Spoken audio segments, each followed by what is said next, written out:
Hello, my name's Kevin and welcome to the Love Decanters channel. So, I was reading this lovely book here, Glassmaking in Ireland. It's got an editor, it hasn't got an author, so I think it's multi-written by lots of people because it's from the National Museum of Ireland. So yeah, I've read it before and I was reading it again and something struck me in it this time. And what it is that whenever these Irish glassmaking businesses got into trouble, didn't have enough work, they would offer a glass replacement service. So if you had something that got broken and it was part of a set or anything, they would make you extras as a one-off, I presume. So if you're in doing good business, you know, we'll go, oh yeah, we'll make 50 of these today and they'll all be the same, or 100, or however many they're making. And they could, because it was the same person, they were just making them over and over again. They would come out as really, you know, the pairs and sets and everything would all come out pucker. And also, their control of the temperature of the glass wasn't fantastic because they couldn't stick a thermometer in. These weren't gas-fired glass furnaces. They were coal-powered. They probably didn't have a thermometer in the way that we would know. They would probably just look in and see, yeah, the colour of the glass looks right. Yeah, that kind of skill is a different skill set. And so the viscosity of the glass would change, the colour would change because it's never always perfect. And I think it actually changed throughout the week because they would run the furnace for a week and then it would change over the week. So anyway, the thing is, they could make a replacement, but they probably couldn't make it exactly the same glass colour, exactly the same thickness. There would be differences.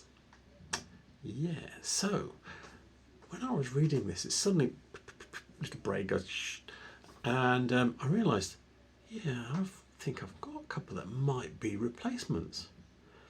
And so what I will do is I will show you the bits of glass. There's not masses, I've only got 2 examples because it's not something that would be that common. And you know, I've got quite a few sets of things, quite a few Georgian pairs and things like that. So I've got some things where everything looks perfect, they're all sets and they're all good and everything. And then I've got a couple that are kind of like, not quite right. And I'd imagine, although this is Irish glass making, I imagine it's the same everywhere, that when people get into trouble, they will scrape the bottom of the barrel and take whatever work they can get to keep their guys working, keep their furnace turned on, and you know, keep going. So yeah, so with that said, let's go on and have a look at some glass and see what these slightly odd pieces look like. So this is the first pair of decanters I'm going to show you, and you can see immediately this one is taller than this one. When you get them really close together, it's probably less than half an inch, but it is kind of obvious. Yeah, this frieze here is slightly narrower on this one, on the taller one, than it is on the shorter one. Also, look, the base of this is thinner than it is on this one. This one's quite a bit thicker, but the glass on this one is clearer. So even though that's thicker, it's brighter. Can you see? So that this glass on this one's grayer than this one. Also, if you look at the thickness of the lip here, the lip is thinner than this one. And the stoppers are different. I suspect one of them's a replacement. I think it's this one. This one's got the most movement. And also the shank of the neck, the mushroom is cut, and usually when that's cut you see some cutting on the neck somewhere. This is cut, so yeah, it's just not quite right, whereas this one, it moves a little bit, but yeah, it seems more in keeping. You know, there's no cutting here and there's no cutting here.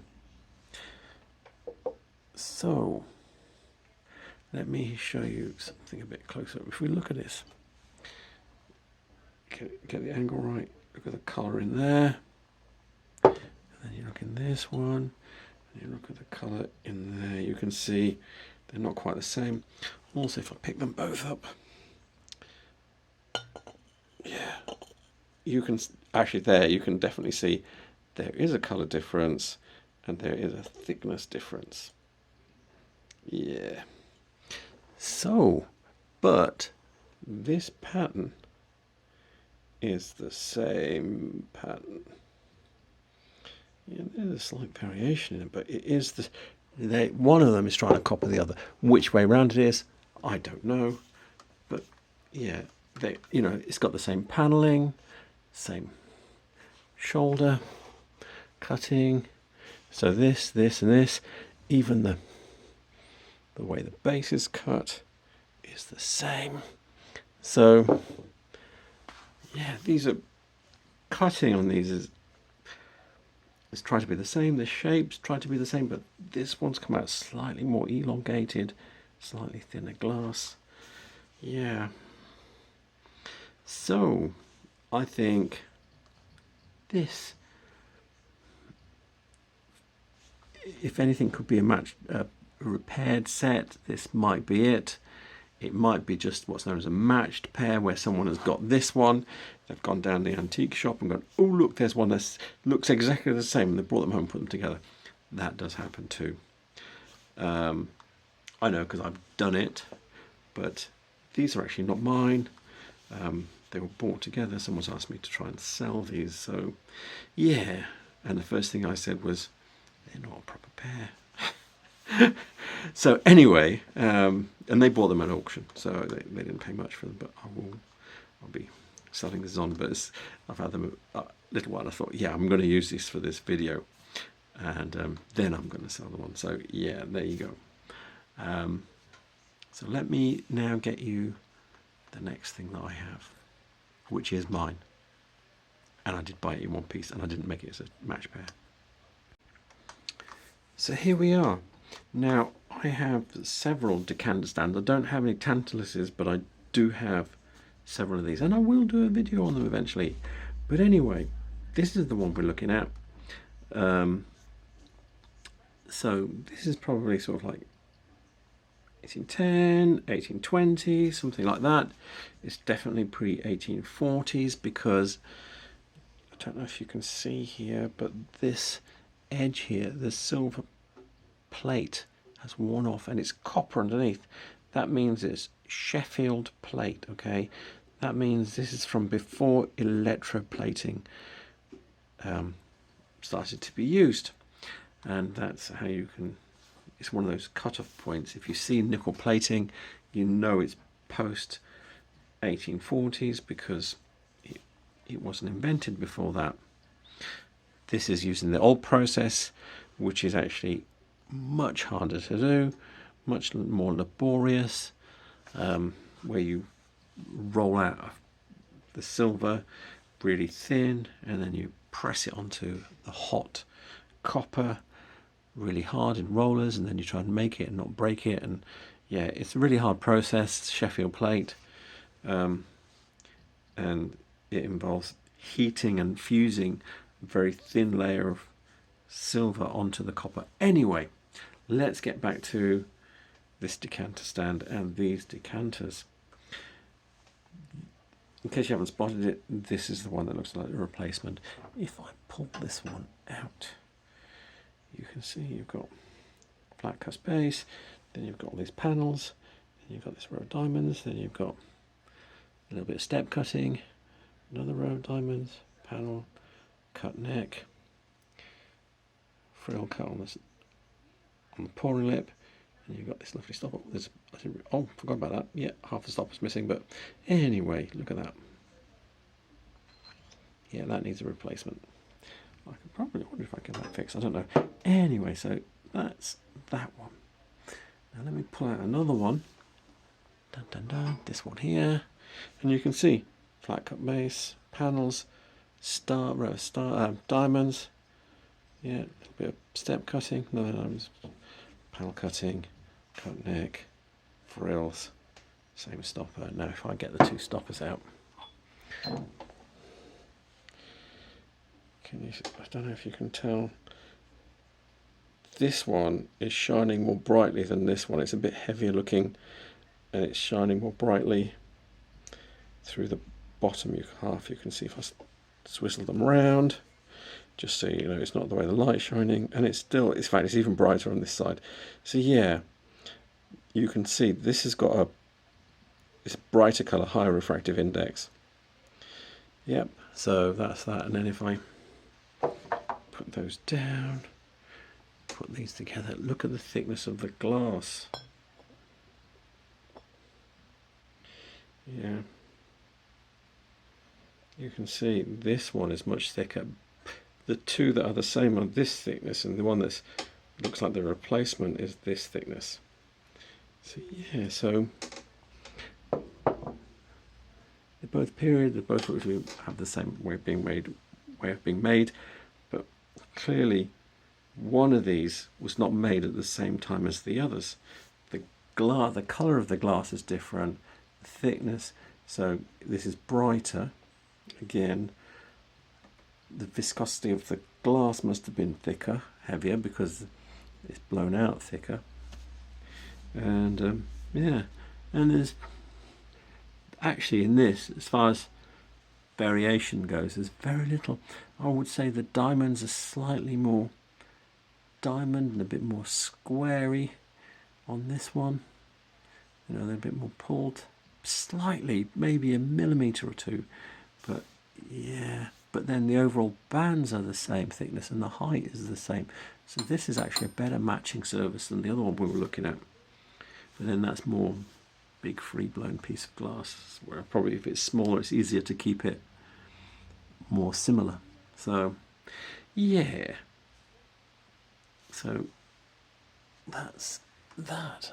So that's what I think potentially, if someone was offering a replacement service, that's what this looks like. I bought all of this as one, so I've not gone and shoved one in. That's the way it came. Okay, so that is the glass. So one thing I didn't mention was how in the book do they know that they were offering a replacement service? Now, one of the funny things that I like about this book is that obviously they're not in the glass house, they can't see what's going on, but there's all sorts of things, documentation from, you know, businesses are being sold, and then there's assets that go with it and all sorts of things. But one of the other things is adverts. So they know when the businesses are being sold from accounts and stuff like that, and volumes being sold, etc. But then also they're advertising, and they're advertising, it seems like when they're in crisis, they're advertising replacement service. We can replace single items, etc., etc. And the other thing that's funny in the adverts that they're talking about is that they're always claiming to have cured their previous quality issues. So yeah, so they clearly having quality issues over the years, because that seems to be a regular claim in the book. So anyway, and I presume it's the same in England. It wouldn't be, or there were effectively English glass men transporting themselves over to Ireland because there was a buck to be made, because they were getting tax relief. So it was the same guys, the same kit, the same. They were saying we're making best English styles, etc., etc. So you know, it's the same people doing. So there were probably all sorts of issues, similar issues in the UK. And I presume the same service is offered. They don't invent those things out of nowhere. So I think with that said, I will leave you a reference for that book in the description below. It is a history book. It's got a few pictures in it, but it is a history book about Irish glass. So don't expect you're going to ID lots of glass out of it, because there's only like about a dozen pictures in the whole book. There's lots of layouts of various glass houses and stuff like that, and accounts of the people that worked in them, and you know. Anyway, that said, does look like possibly a couple of my pieces are, well, one that's mine and one that's not, is a replacement service, or from a replacement service. And yeah, it was like reading that again, because I read it ages ago, and then suddenly bing, But anyway, thank you for watching.